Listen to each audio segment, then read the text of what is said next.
Tonight on Civic Cocktail, we're talking with Seattle's top cop. We need to get back to police work and do our jobs and actually engage with people. What's her take on new gun measures in the state? And is our city safer under her watch?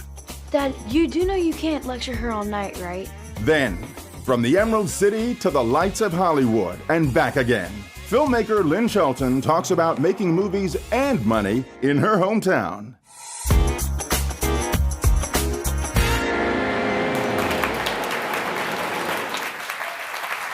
Good evening, everyone, and welcome to our November Civic Cocktail.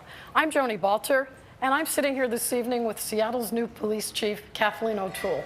Good evening, Chief. Thank you so much for coming here. Thank you, Joni. Before we get rolling, I want to introduce the journalists who are here to help with all the questioning this evening. We have Marcy Silman from KUOW, Brandy Cruz from Cairo Radio, and Bill Lucia from crosscut.com. So, Chief, someone paid you a compliment the other day, at least I think it was a compliment. They were remarking that there really hasn't been that many kind of big news stories out of the police department, so you're kind of boring. And so the question is, are things really legitimately calming down there, or are people just holding their breath to see what you're going to do? Oh, Joni, I hope you're not jinxing me now. I'm Irish, so I'm a bit superstitious. No, I think that we certainly have our challenges. There's no question about it. I read news stories about the Seattle Police Department every day. So, hopefully we'll be able to tell some more positive stories. There are a lot of good things happening in the organization. But I think policing is of great interest to everybody, particularly in this community. So I expect we'll continue to have lots of news stories. Good and bad, then? Well, it's the nature of the business. Policing can be a very difficult, messy business at times, but hopefully the good will far outweigh the bad. So last night, there was a historic vote in Washington State to expand background checks in our state. And I knew that was coming. So can you tell us what will be noticeably different, or will things be noticeably different? What will actually change? Well, I think it will take time for the new law to take root and all, but I'm all for background investigations. I think it's really important. I'm a major city police chief. I've seen a lot of violence over the years. I certainly respect the right of people who want to engage, want to own weapons for recreational purposes and all of that. But, in the major cities, we look at some of the tragedies that have happened here in this city just in very recent times. We really need to pay attention to weapons and not only do background checks, but also promote safety in the handling of weapons as well. Well, to that point, Mayor Ed Murray and King County Executive Dow Constantine convened a violence prevention summit. Was it about a week ago or something? Yes, I was at that. That didn't get that much press, but a lot of folks were there. What comes of something like that? Well, I think it's great that we exchange ideas, and I think it's really important. The police will not resolve all of these issues. We need to work collaboratively. And at that summit, we had people that represented public health and many other organizations that we have to work with collaboratively in order to keep our communities safer. Okay, so here's one that was in the news. So car prowls and motor vehicle theft are up significantly. Yes. The Seattle Times columnist Danny Westneat wrote about, it was a very interesting story about a car prowl in progress affecting him and his kids, and used an app and sort of went all the way, I forget exactly where they went, to a point where they were like right next to the van, and they called the police and asked for some help because they didn't want to get in a mess of any sort. And SPD sort of shrugged is the way that story went. What did you think of that? Well, I was very concerned. I think I was one of the first to read the story because I check the news online every night and every morning. So I read it that evening when it was posted, and many of my staff members got immediate phone calls after What'd you say? that. Well, no, I was very concerned because I think that car prowls and property crime are important issues. People are really concerned about those issues. I had a similar experience. My daughter had her cell phone stolen in San Diego, and we called the police, and we were able to locate the apartment complex that the phone was in, and people said, just file a claim online and talk to your insurance company. And I remember being outraged by that a few years ago. So when I saw the similar reaction, I don't blame people for reacting that way. I don't want to appear defensive in any way. It was the night that we had the storm, and the electricity was out in many places. So the argument is the cops were really busy or something? Yes, but we still need to look at the way we handle property crime and the way we prioritize our crimes. And I've asked our new COO, Mike Wagers, who's responsible for the oversight of our 911 center, to conduct a study, not a lengthy study, a 2-week study, and get back to me with recommendations as to how we prioritize our crimes. Because property crime is important. We have to deploy our resources as effectively and efficiently as possible. And of course, if people are in danger, if we have violent crimes occurring, we have to prioritize those. But we need to take property crime seriously. And so you expect some changes to occur? Absolutely, I do. Yeah. And to be fair to you, there were some arrests made by county police that probably or directly affect this case. Yes, and right? actually our officers made a few car prowl arrests yesterday too. Today I stopped by at a meeting at headquarters. We have all of our specialized units and precinct resources, particularly in the North Precinct. I mean, the car prowls in the North Precinct have been particularly bad. So we're really focusing our efforts. We're trying to use timely and accurate information to help us deploy our resources more effectively. We call it the CSTAT program. So we want to be data-driven. I mean, with a personal touch, of course. But we're trying to isolate the areas, focus on the areas where these crimes are happening, and deploy our resources accordingly, so we're more likely to catch these people. Since you brought it up, would you explain CSTAT a little further, as you did when I met with you the other day? And before you do that, I'd like to ask the audience to make sure if you have a question, come to the middle. But yeah, let's talk about CSTAT here. Well, some of you have probably heard about CompStat. CompStat was a program started in New York City many years ago, back in the 1990s. And the police there started to use data, timely and accurate data, to help inform their decisions about managing the police department and deploying their resources. So we're trying to apply a similar approach here in Seattle. But I've said I don't want it to be all about data either. We need to be personal about the way we provide our police services. So we're combining that data-driven approach with the creation of a community policing plan for every neighborhood in this city. And those plans are being developed not by us at headquarters, but by people living and working in those communities. The precinct captains are out engaging with people and engaging with their police out in the beat to determine what the priorities should be for each neighborhood in the city. So we're trying to be data-driven, but also responsive to community issues. So now that you've been here at the department a few months, what do you see as the biggest differences culturally within the police department compared to Boston or, say, Ireland, other places where you've worked? Mm-hmm. Well, it's interesting you asked that question, because when I was in Boston and when I was in Ireland, I sent teams to Seattle on 2 occasions to look at some of the practices here and to learn from them. When I was commissioner in Boston, we hosted the Democratic National Convention, and I sent a team out to learn about public order, the public order lessons that were learned here post-WTO. And I'm proud to say that in Seattle, I think we've had approximately 300 demonstrations this year, and I believe in only 3 cases arrests have resulted. So we're trying. Seattle obviously has applied a much more sensible public order strategy since WTO. They learned serious lessons from that, and we in turn tried to learn those lessons in Boston. I'd like for you to ask your question.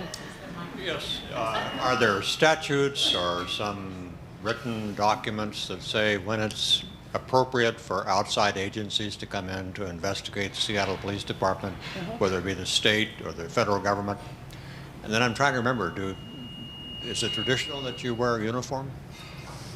Well, it's interesting. I'll answer the first question. I'll answer the second question first, because I was inclined to wear my uniform tonight, and I think some of my staff and also Joni said, "Why are you going to wear a uniform? This is relaxed. Come and have some fun." So, good question. And I think it's. I like to strike a balance. I think it's important. I'm very proud to wear that uniform. I'm proud to wear the Seattle Police Department uniform, but I think it's important that we show that we're human as well. And we can come out and engage and have some fun with people at an event like this. The other question you asked was, remind me? I'm sorry? Are there statutes right, about other people coming in to investigate the Seattle PD? Well, we actually have an Office of Professional Accountability that's independent from the police department, and Pierce Murphy is the director of that organization. We work very closely together, and we have investigative personnel assigned to Pierce's operation to assist him, but we do have an independent Office of Police Accountability and also an auditor who goes in and reviews all of those cases to determine that they're being investigated properly. I would bet that the Seattle Police Department at this point in time is one of the most accountable police departments in this country. And I think that's a good thing. I think independent oversight is a good thing. We recently called the Washington State Patrol in to assist us with an investigation of one of our officers in a use of force case. We did that because there was a conflict of interest. He had previous relationships with some folks in our Office of Professional Accountability. So we wanted to be sure that we were completely transparent and that we got objective people to come in and perform that investigation. Of course, the federal government's looking very closely, monitoring our cases very closely, and if appropriate, the FBI or others would come in and join us. Again, I've always been for independent oversight and transparency to the greatest extent possible. Go ahead, Marcy. I want to follow up on that. I know that a judge approved a slight delay in implementation of some of the reporting for the Department of Justice reforms. Can you give us a status report? Where are we in the implementation of those reforms? Absolutely. So we have hundreds of requirements under the consent decree, and we had to develop all new policies and procedures in order to meet those requirements. Those policies and procedures have been completed. And some of them are under review now that they've been in place for a while. We have an opportunity to go back and see how effective they are, if we need to tweak them at all. But so all the policies and procedures are in place. The next step was to develop training programs to address those policies, when we implement those policies and procedures. By the end of this year, all of that training will be finished. And we're working very closely with the monitoring team. It is not a contentious relationship at this point. We're trying, the monitoring team has its role to play, and I keep saying, they need to apply the necessary level of professional tension. But, when we can, we're really trying to work collaboratively together because we all want the same thing at the end of the day.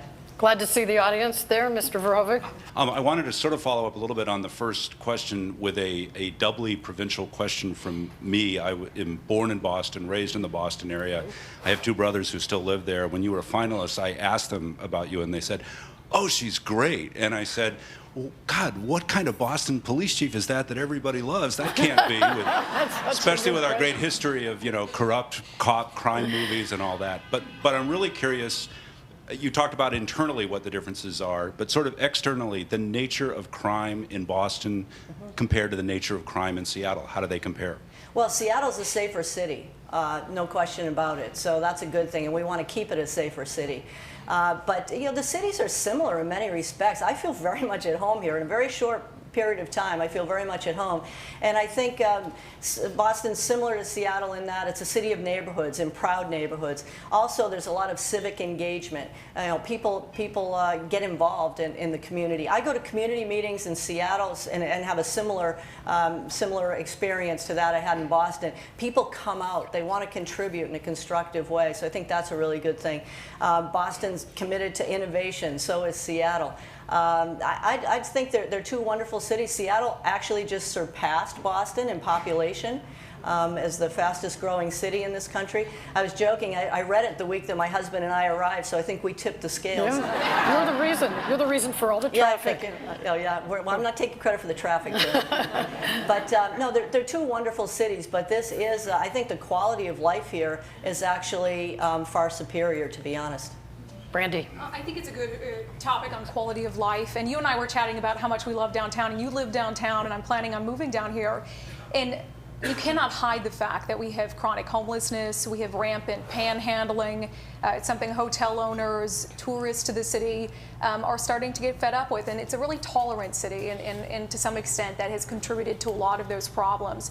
And drug dealing. I went to do this undercover investigation, and I got offered illegal drugs 15 times in 2 blocks by Pike Place. So what's the answer? What's the actual answer? Because I think a lot of the times the response we get is, it's a team effort, and we all have to come up with a solution. But the question is, how long do you wait for that? You know? Well, you're right. You're right.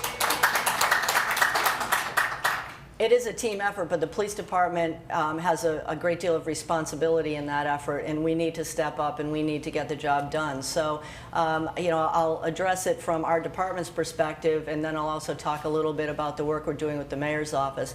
So I live downtown. I walk around downtown morning, noon, and night, 7 days a week. It really helps inform me. I've met lots of people out there walking around. Every single day I get complaints from people who work downtown, own businesses downtown, live downtown, people who are visiting the cities. Everybody complains about downtown disorder. And as we know, that's kind of an umbrella term to describe everything from open-air drug dealing you know, to people who are in crisis and people who are homeless. And we need to have a different solution for each one of these challenges. The police need to focus on the criminal activity that's happening downtown. I see drug deals going down all the time. So I actually invited the city attorney, the King County prosecutor, and Sheriff Urquhart to go on a walk with me. And we walked down 3rd Avenue, Pike and Pine. We turned right. We went over to Westlake Park, and we all stood there. And I said, "Okay, guys, we're all in this together." And both of the prosecutors agreed that we need to work together. But that is the Groundhog Day for this city. 2nd and Pine, 3rd and Pine. It has been going on for years. So we're actually starting this weekend.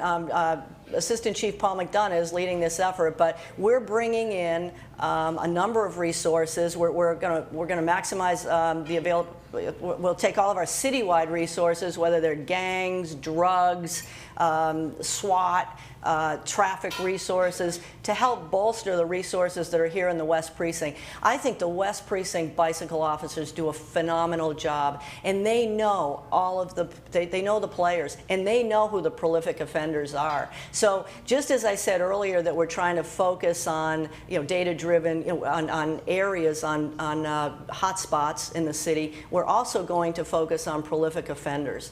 And Dan Satterberg and Pete Holmes have said, as long as we have a strategy, and we're all working together and we have a strategy, if we look at the places and the offenders and come up with a strategy to address those, you know, they said that they're in 100%. So I really think that, and the mayor is very concerned about this, and he's actually convened Kate Jonkis from the mayor's office, the new deputy mayor who is in charge of the Downtown Seattle Association. She's the lead from the mayor's office on this. So they will bring to the table city light, parks, human services, you know, all the other resources that we need to deal with the complicated issues there. But so it's, as far as I'm concerned, it's a two-prong approach. We need to step up as the police department. And you know, my motto with the officers in the West Precinct and every place else is, let's get back to police work. You know, there have been so many distractions in recent years, and some of the officers are a bit hesitant to enforce, or, you know, but I said, no, we need to get back to police work and do our jobs and actually engage with people, not just be there in, you know, in our reflectorized vests and walking around the block, but actually engage with people and try to address some of these problems. We have the audience lined up here, eager to ask. Go ahead. So my question actually is about getting back to the police work, because recently my business down in Pioneer Square was, we had an incident where a gentleman walked in, started hurling things at my employees. You probably remember my name. I remember your email. Yes, okay. You read it, And huh? so in response, I actually did get a great response from the West Precinct second watch commander. But this happened on the first watch, and I know that there are 11 cars that are deployed all the way to Magnolia, Queen Anne, Freeway, down to like the stadiums, if I understood what he was telling me. 11 cars for the morning shift, and it's not an unreasonable idea that there's going to be crime that happens in the morning. I understand that the police are happening on the bicycles or more in the afternoon. My question is, Thank you. There aren't enough police to respond. It took over an hour for them to respond to our incident. And when I spoke to the second watch commander, he said that hiring was necessary, but recruitment was difficult. I want to know exactly what the recruitment is for Seattle and how you are going to add the cops necessary and how many you think that is. Well, thank you for that question, and thank you for discussion. being here. I'm delighted to meet you, and hopefully we'll have a chance to chat after this. I was very concerned. I mean, your email, I read it personally, and it was one of the issues that was really of concern to me, and the way we're prioritizing calls and our response times. I really think we need to look at that. Resource allocation is also a concern. How many police do we need in this city? Mayor Murray has already said that during his term, his first term here as mayor, that he'll increase the number of police by at least 100. And the city council has been supportive of that so far. So I think that's a great thing. But in addition to that, he's asked us to do a resource allocation study, a scientific study over the course of the next few months to determine exactly how many police we need in this city. But that's a good point, because the Boston-Seattle comparison comes up again. We have something like 1,300 sworn officers. Boston, a similar size city, 2,000. How do we reconcile that? Yeah, I mean, there are a lot of factors that have to be taken into consideration when determining how many police we need in a city. So population is certainly a factor. Geography is certainly a factor. The footprint of Seattle, I understand, is significantly larger than the footprint of Boston. But also crime rate, demographics. I mean, there are many, many factors that have to be taken into consideration. But I think at the end of the day, we'll all agree, you go to many major cities in this country, you look left, you look right, you see police. In Seattle, we do not have the level of visibility that exists in other cities. So first of all, I, as a responsible manager, I have to be sure that we're deploying the existing resources as effectively and efficiently as possible, but then we're also doing a resource allocation study to determine if we need more police. The second question is, how do we recruit? We have plenty of people who want to be police officers, and that's a great thing. And we're getting really well-educated, committed young people who are now applying to the police. So that's exciting, and I think it really bodes well for the future. I think that some of our recruiting and hiring practices are a bit antiquated, and we're looking at how we can enhance quality in our recruiting process, but also do this stuff more efficiently so it doesn't take as long to get people into our organization. I think we need to really recruit the right people too. We watch TV and it's all about gunfights and car chases, and young people think that that's what policing is all about, when the 90% of policing, more than 90%, is providing service to people. So we need to attract people who are committed to providing service to the community. So we're running out of time, so real tight, your question, and then we'll get Perfect to... transition. You have always said from the beginning that you want to run the police department like a business. And part of that is customer service. And these are your customers, and you're giving them a service. Your department was nice enough to let me sit in on some use of force training. And there was this interesting scenario where officers were responding to the victim of a car prowl. His car had been broken into. And they knock on the door, and it's been 3 hours since he reported it. And they get there, and the victim is obviously upset. And the officers are literally taught to be polite. Like, let's be polite to this victim. Let's be sympathetic and empathetic. But we've had, several situations that were very high profile. The young woman who was groped downtown, who decided to take it into her own hands and post the photo of her groper because she said your officers didn't take her report as seriously as they should have, and she didn't receive good customer service. So if your officers are getting that type of training specifically to those situations, what's the reasoning for not providing good customer service? Well, I would hope that those cases, and we're investigating every one of those cases, because there's nothing more important as far as I'm concerned than customer service, being there for people in our community and providing good service. So that's my #1 priority. And when I was Boston Police Commissioner, I think 90% of the complaints that came across my desk were rude treatment, disrespectful treatment, poor customer service. And I say again, I think we need to recruit the right people who have those skills and have that inclination, but we also need to hold them accountable for performing. And I want to say this, that unfortunately, sometimes we read about the bad stories, and it's my job to hold those people accountable and to change that behavior. But there are so many really good, committed police officers out there working really hard every day. And I appreciate the fact, as I've traveled through the city, there's actually much more support for this police department than I expected there would be. There are hundreds and hundreds of hardworking police officers out there doing their jobs that have been demoralized in recent years because of all the scrutiny. I mean, we deserve the scrutiny, but I want them to see the light at the end of the tunnel and take pride in the SPD. So another provincial question. I live in the south end of Seattle, where the increase in both property crime and violent crime has surged in recent years. And I'd just like to hear from you what you think we can expect to see, not in response rates, because I think that probably has improved, but what are some of your strategies to stop the problem? Right. And if it's community walkthroughs or community planning, where's the accountability and what do you want to see happen regardless? Well, I'm really pleased you mentioned that, because it seems that recently the downtown street disorder and robberies on Capitol Hill have been getting all the attention in the news, but we've actually spent a lot of time focusing on the South End as well. In fact, I appointed Captain Dave Proudfoot. I know there have been a lot of turnover in the South Precinct, and people were really concerned about that. So when I handed Dave his badge, I said, I'll only give you this badge if you make a long-term commitment to the South Precinct, and he agreed to do that. So I think now we'll have more continuity there. He's also, again, through the CSTAT process, he's actually mapped out time of day, day of week of all the robberies, and now we're deploying resources accordingly. And in the month of September, we actually cut the number of robberies in the South Precinct in half. They were 50%. So it just goes to show, and I'm not going to declare victory yet, because one robbery is one too many, but if we really focus our resources in the places and the times and of the day that these crimes are happening, I think we can really make a difference.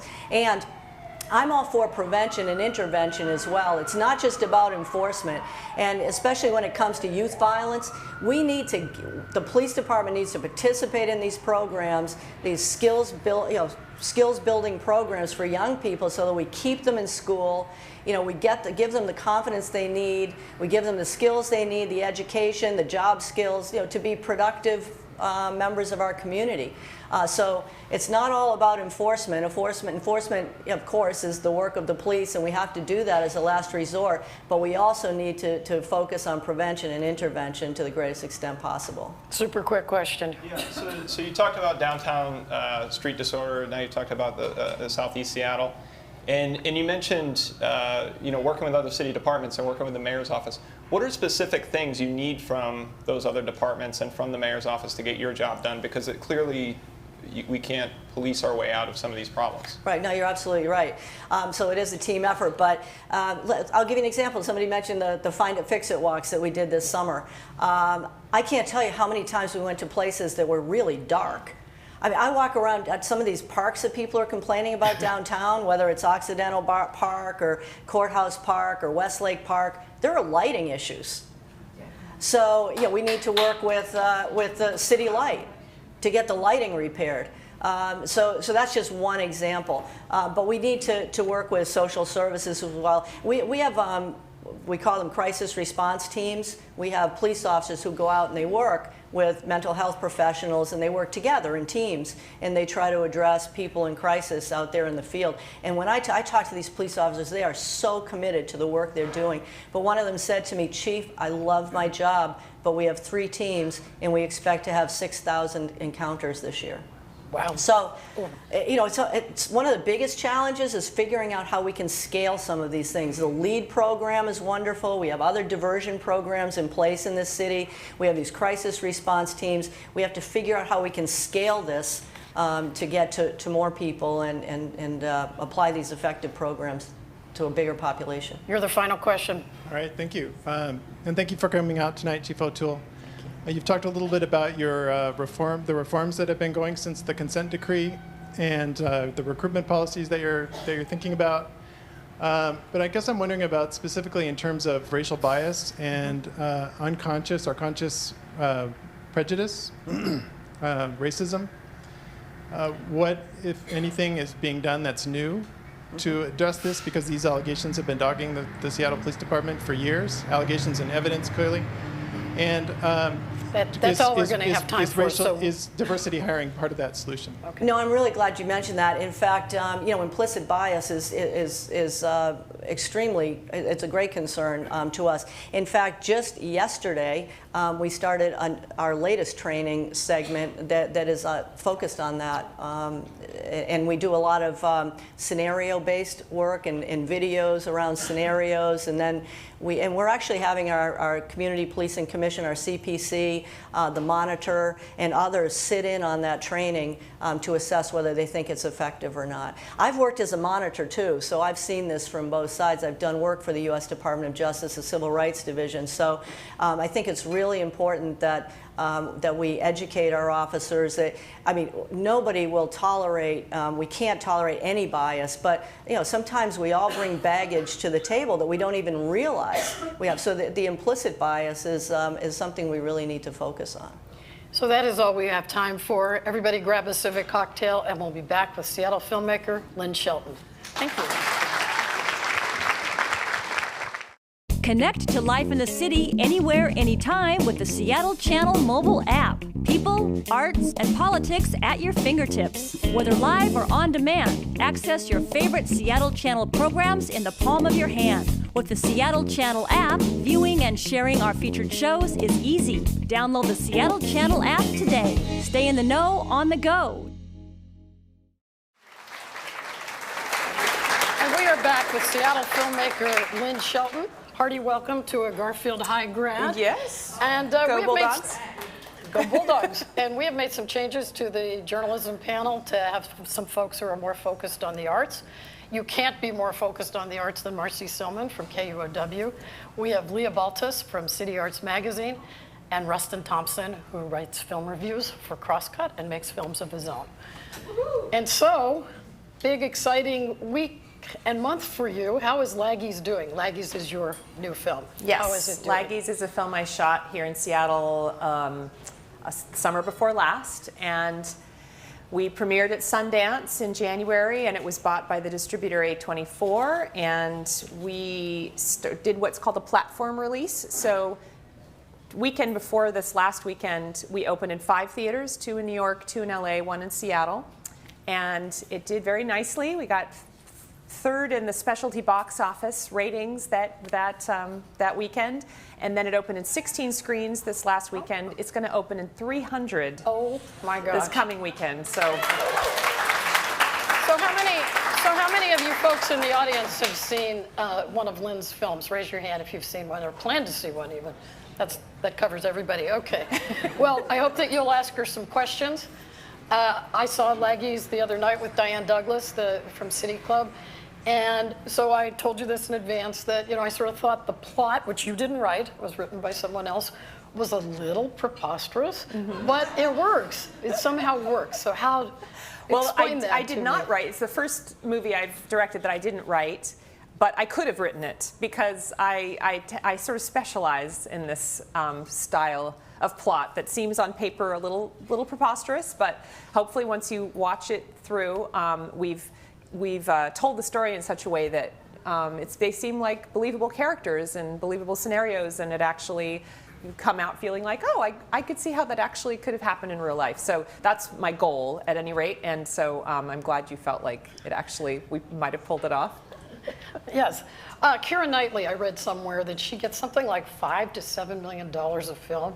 Oh, so, not on this one. So that was the lead-in. So she did not earn that. No. But why? How do you get a star like that to come and work with you when that's not her price? Well, when she's able to make enough money, I think, doing bigger projects and making that kind of wage then, and so she can afford to choose to do a smaller independent project if the script and the character appeals to her enough, and it immediately did for her. We had one conversation, and she was in. She really related to Megan, and I think was excited to play somebody that. I just think it's a great role. It was a great role for somebody of her age in her 20s.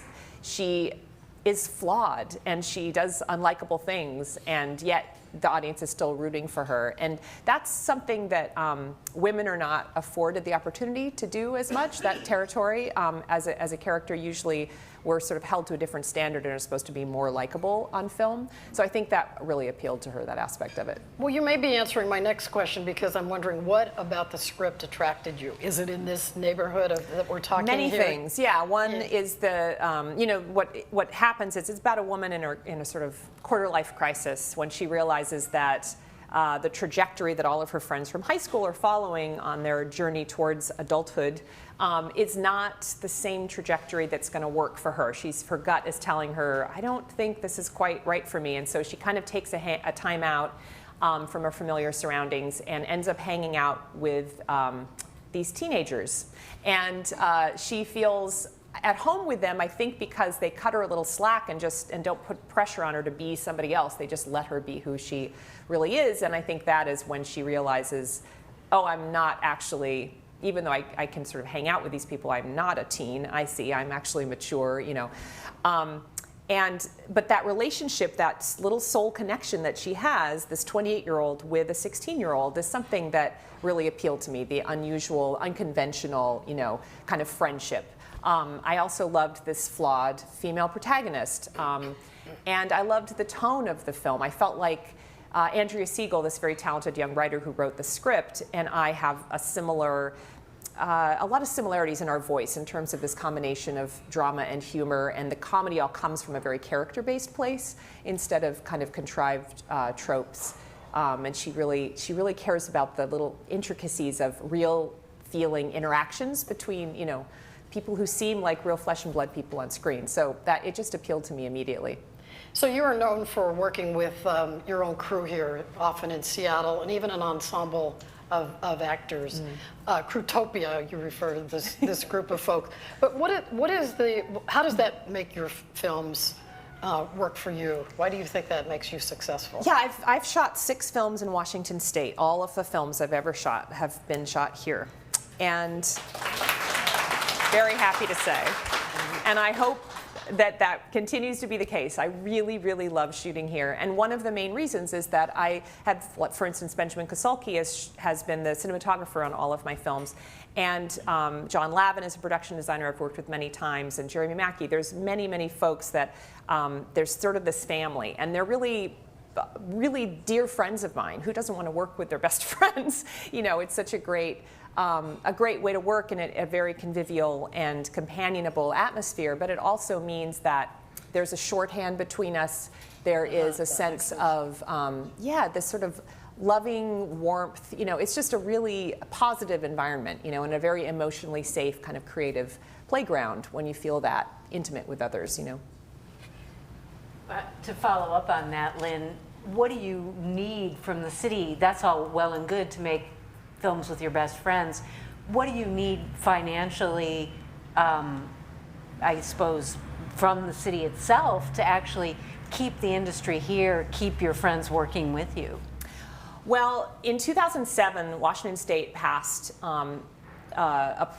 brought into play a program called the Washington State Film Incentive Program through a organization called Washington Film Works, which, you know, runs it. And that, combined with efforts made by the city to sort of streamline street permitting and reducing the daily rate from $200 a day to $25 a day, and just making things, sort of greasing the wheels and making it a really film-friendly place to shoot, have really helped to build careers such as mine and other local producers and directors. Megan Griffiths is a great example, Lacey Levitt, Mel Estlin, people who have been able to really launch entire careers here. And the way the incentive program works, I'm really proud to say the state has a model incentive program, because you'll see over the years, you've seen sort of splashy headlines in the New York Times, kind of, you know, branding with a broad brush, oh, these film incentive programs are terrible for states and they're sucking them dry and they're actually not very helpful. Washington State's works. It really works well.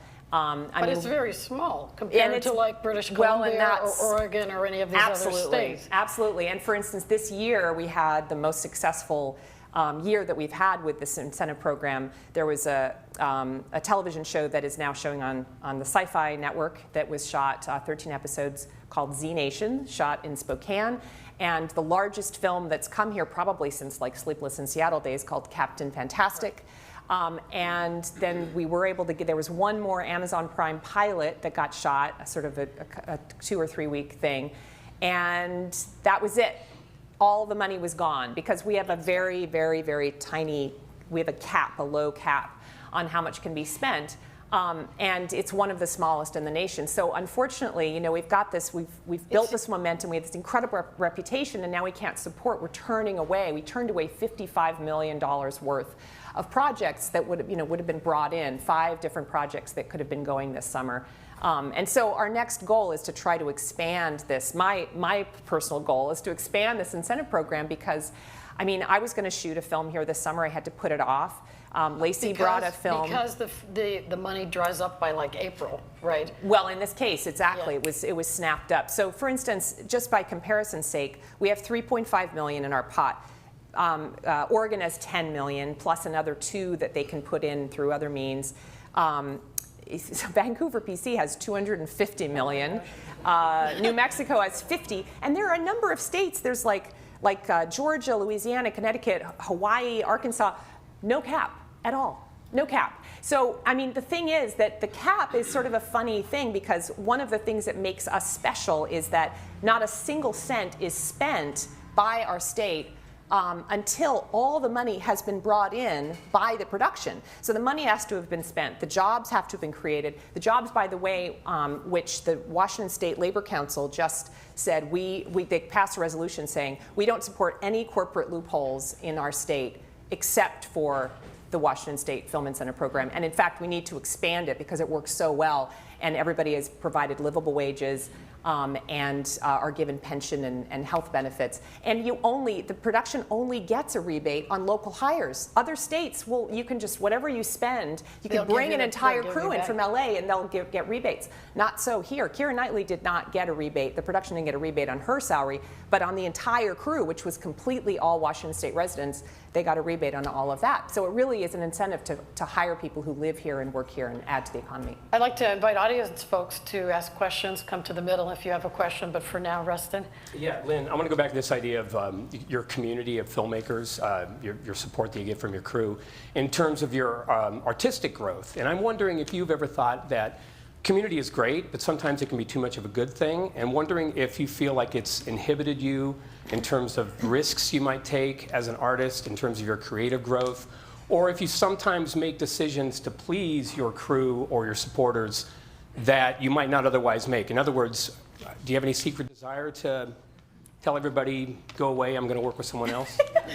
Well, I get to live a double life because, yeah, I get to make films, you know, as an independent filmmaker so far. I mean, maybe I'll do a studio film someday, but I've really been, had a lot of creative control and I've self-generated, you know, so much of my work.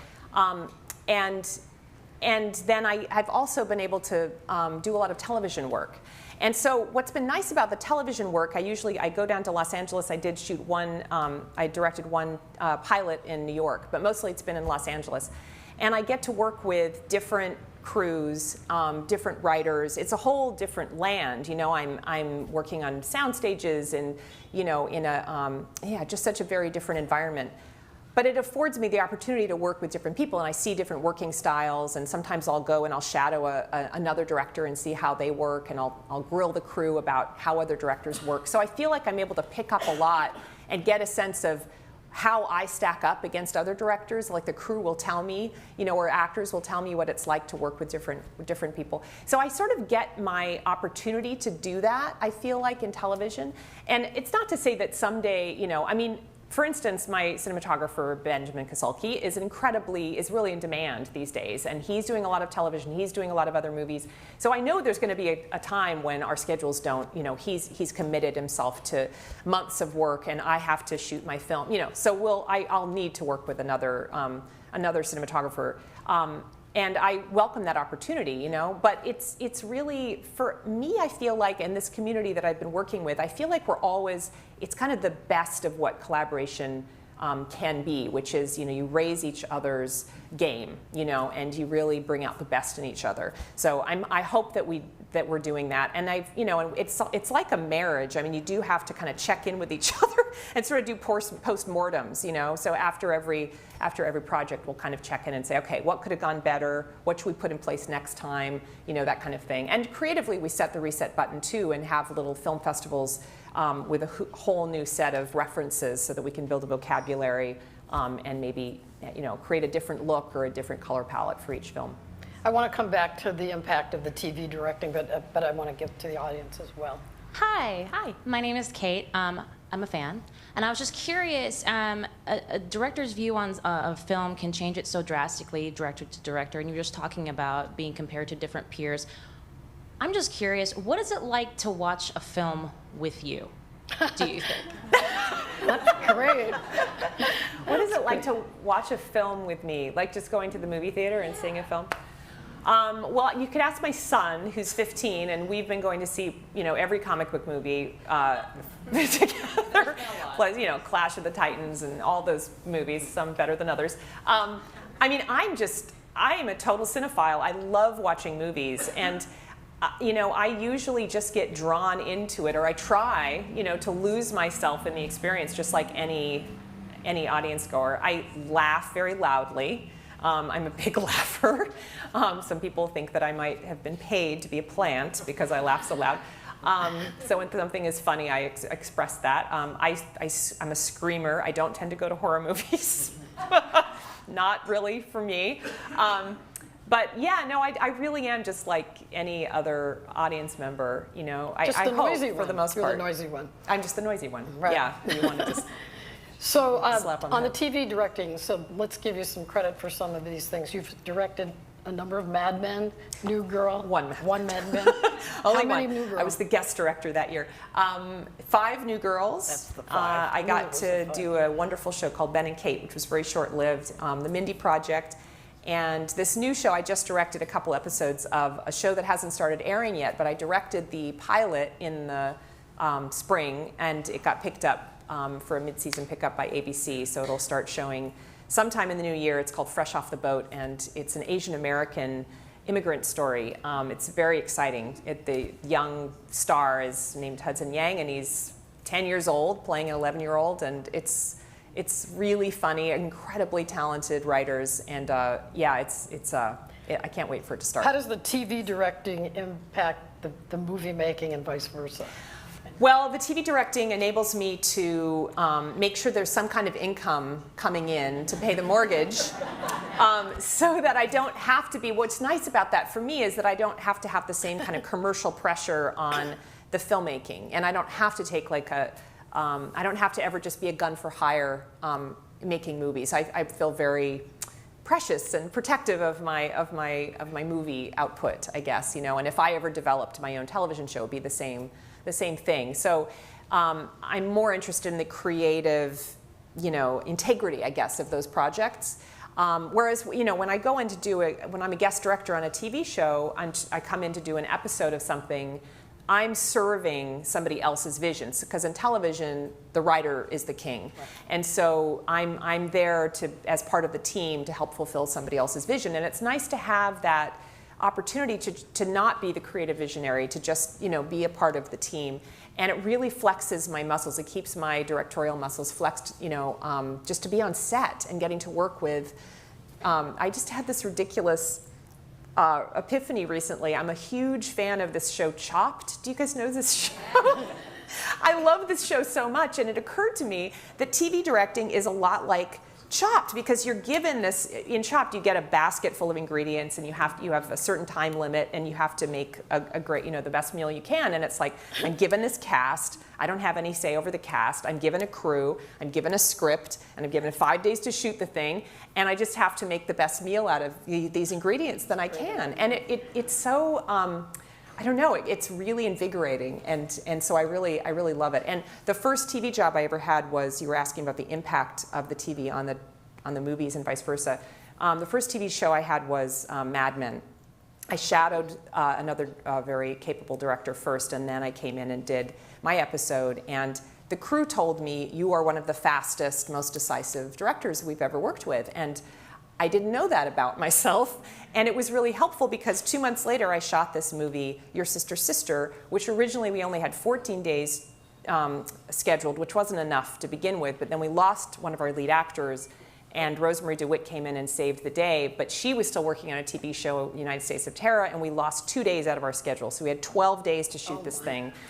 And I didn't sleep the whole time, and I don't know if I could have done it, but for the fact that the Mad Men crew had just told me, you are really fast, that's your MO. So I just kept telling myself this mantra, the Mad Men crew told me you're fast, you're fast, you're fast, you're fast, you can do this. So yeah, it really got me through, and I have learned a lot about what kind of a director I am going back and forth. Leah. Yeah, you've talked about the intimacy of the stories that you're attracted to and the kind of nuance with character. And then we're talking about Crewtopia and kind of the intimacy of the shorthand of your crew. And, I know that this latest movie, Laggies, had a much bigger crew than, say, My Effortless Brilliance. So, how has that changed? Your style is still recognizable, but with the production surrounding it being so much bigger, but the stories remaining so intimate, how do you manage that? Well, there is something very special about doing a film on the scale. I did several films. My Effortless Brilliance, Humpty and Your Sister's Sister were all very similar in that they had a crew of like somewhere from 4 to 10 people. Just tiny little. It really was just like, and we're all sort of living and sleeping together. And working very intimately and having meals together, And so there's nothing like that, and I'd love to do that again. At the same time, I find that you can create a very specific culture on the set, and it comes from the top down. So it's really important to me that I've either already worked with folks, and if it needs to be an expanded crew like with Laggies, everybody needs to be vetted by somebody that I've worked with, And everybody knows that I don't want any yelling, I don't want any toxicity on my set. It's really important that people get along and that they resolve their conflicts in a peaceable, manner, and in a loving way. And it sounds very, but it really makes a big difference. And you get actors like, Sam Rockwell, Chloe Moretz, and Keira Knightley come in and saying, this is a special, situation. I mean, it's a lot of times the crew you come in and you see crews don't really know each other, or the director doesn't know any of them, and there's a kind of it's just you're there to pick up your paycheck. And on my sets, I think there's a really different, I hope there's a very different kind of vibe of mutual support, even on a really big crew, And again, working on television really helped me to be comfortable with all these trucks and trailers and things that I've never had before in a film, but I've seen it on television, and I know that I'm still dealing with the same department heads. They just have more people to help them fulfill the vision, So it really is the same job, no matter the scale. Good, Marcy. I've always wanted to ask you this, so I'll just ask you on television. We're talking about 6 feature films in all these TV shows, but when did you actually know that you could do this? It was a very long, circuitous route for me to getting to where I am now. So Garfield High School played from a big Garfield role. High School, yes, hiding behind a camera, taking pictures for the yearbook, and looking through a telephoto lens at folks across the gym and trying to find that one little intimate moment of vulnerability and capturing them, but too shy to actually go and talk to them face to face. To directing, and sort of having to communicate a vision to a lot of people. For me, a lot of it had to do with, I had to get some life experience, So, and the skill sets that I learned along the way, I think I utilize all of them too. So I'm a proud graduate of the School of Drama from the University of Washington. And I went to New York to be an actor. And after trying to make a living in the theater for not really that long, 1 or 2 years at the most, I realized that that was not going to be for me, that profession. So I ended up diving into photography, went to the School of Visual Arts and got a graduate degree in photography, but also started exploring film and video as a solo artist. So I was making experimental films, very non-commercial work. and I was editing. That was my marketable skill. So for years, I made these weird little personal films where I did everything myself because I'd never gone to film school. I didn't know about collaboration on a bigger scale. But I was learning about collaboration as an editor working with directors to edit their pieces. And when I came back to Seattle in 1999, I started to get opportunities because I was a bigger fish in a smaller pond as an editor. I was able to work on a couple of feature films. Carlos Ganduzzi actually was the producer on the first feature that I ever edited, and that was the experience actually in that process of editing this film, Outpatient, written and directed by Alec Carlin. I really felt like, oh, I think I can do this, and it was putting together that cinematic narrative feature film that made me feel like, oh, I know how to talk to actors. And I know how to look, what I like through the lens, and I know editing. Wait a minute, I think I can direct. So, yeah, that was kind of where I was, and it was my late 30s before I got the opportunity to do that. Mary, can you do real tight? Yes. Can you tell me how an actor and a director develops a character, particularly if you maybe don't necessarily agree on what that character's motivations are? How do an actor and director work together to work on a character and develop a character? Well, I mean, I love, love, love actors. It's been this really healthy, wonderful way to reacquaint myself with acting, but it's a more healthy way for me to do it as the director. But you are part of the acting process because I feel like every actor has a very unique way of working. And I feel like there's this drawer full of all these little different shaped keys, and I have to find the right key, to unlock or help unlock a performance, the best performance possible. And I'm just a total geek about actors. I love them so much. And what's been nice in those 3 films, those intimate films I mentioned, My Effortless Brilliance, Hump Day, and Your Sister's Sister, I was able to spend a long time months, before shooting, actually developing, figuring out who these people were with the actors. And I love working in that way. But even on the last couple films where there was more of a script written and then the actors came in, I'm still trying to figure out a way, where is the overlap between the actor and the character, and how can they put their own unique stamp on that character, because then it'll feel like, it'll feel more real, which is really important to me. So it's all about finding out how they like, what makes them tick, how they like to work. Some like to talk a lot, some really don't, and you just have to really kind of conform to whatever works for them. Thank you so much. We could talk all night, but we are out of time. It went so fast. Thanks to the audience, and it went really fast, and we'll be back next month with another Civic Cocktail. Thank you for watching.